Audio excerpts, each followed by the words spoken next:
Guys, this space just feels so fresh, feels so open, like it's had a really good washout. Guys, what is this? What is this line doing here? I think we got flooded. Alright, Connor. Alright, this is the IronCrown workshop. It is absolutely an ocean in here. The stump is even floating. I'm in the process of getting the camera gear out. Currently, none of that has got wet, so I'm currently grabbing that and getting it to safety. But this is the situation in the workshop. So, as you can see, we got flooded out. Southeast Queensland here in Australia has been experiencing an extreme weather event here at the end of February, and as you can hear, it is still raining even now. And I'm talking fat rain, guys. It's been huge. Sadly, IronCrown Workshop didn't get immune to the damages, and as you can see by this watermark that runs all the ways around the workshop, we got a lot of water in the workshop here. That's not great. Actually, if you come outside with me, you can still see a lot of all of the tools and timber and things that we still have out here drying out. Well, it's not doing a very good job of drying out, is it, with this rain going on? But the last few days we had all of the armor laid out here. We had tools, everything drying out. We got a window of sunshine. We got in and did that there. But basically, guys, there's a river coming through here. Come on back in the workshop with me. Man, that's loud, isn't it? But that water was rushing through this workshop. Here's how the story went. I was sitting down in my office space and just doing my thing when my brother came in and said, hey, there's water in your workshop. I ran across and guys, there was water filling up in here super fast. What the hell? Holy shit. Oh shit, quick, those helmets haven't got wet yet. Yeah. Well, we were just getting into filming some stuff. And now this. Well, we will not be overcome. One hurdle at a time. Guys, my heart just sank because, as you may or may not know, this space took like 3 years to get it to the point where it's now. In fact, Connor and I just finished doing a whole series on upgrading the workshop and adding this whole forge setup to it. And so many tools in here, so much saving, so many things that we had worked so hard over the years to prepare for right now. In fact, we were going to start filming our next series literally this week. And then this water came in and I didn't know whether we had lost everything. On top of all of that, we still had camera gear, guys, sitting on the tables in the workshop. Thousands of dollars worth of the very thing we need to capture the content that we're putting here on YouTube.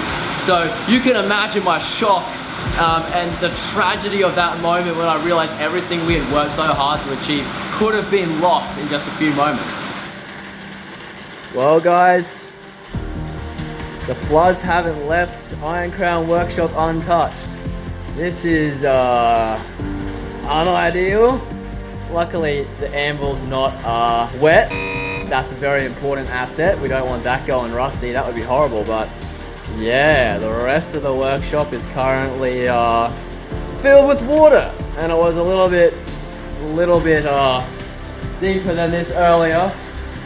I wasn't in the workshop, but then I took a little cheeky look in, and she started flooding completely and rushing in pretty intensely. Luckily, the water only came up about 600 to 800 mils in the workshop, but I definitely didn't know that at the time, and we could have been fully inundated for all I knew.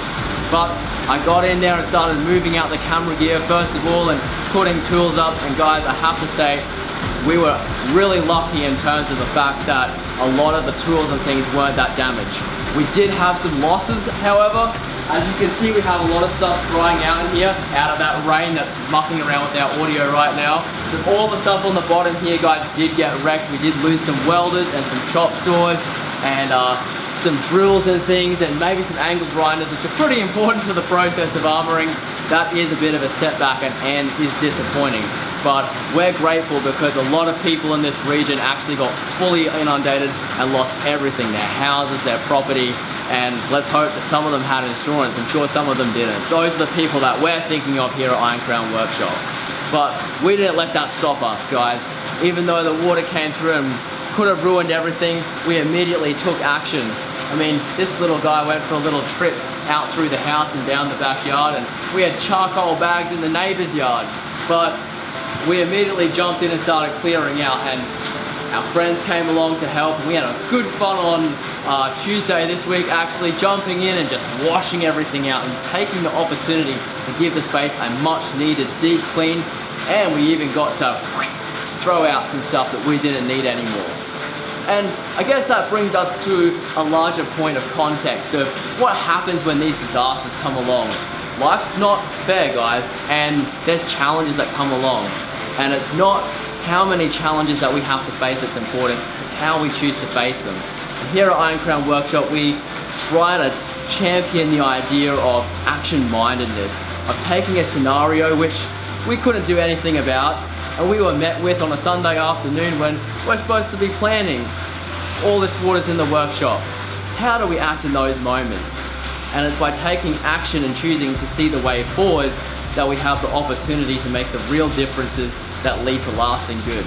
And today is a great testament to that, because it is Thursday and we are preparing to film the first part of our new series, and we were scheduled to do that today, and we're fulfilling that promise that we made to ourselves, even though that's happened.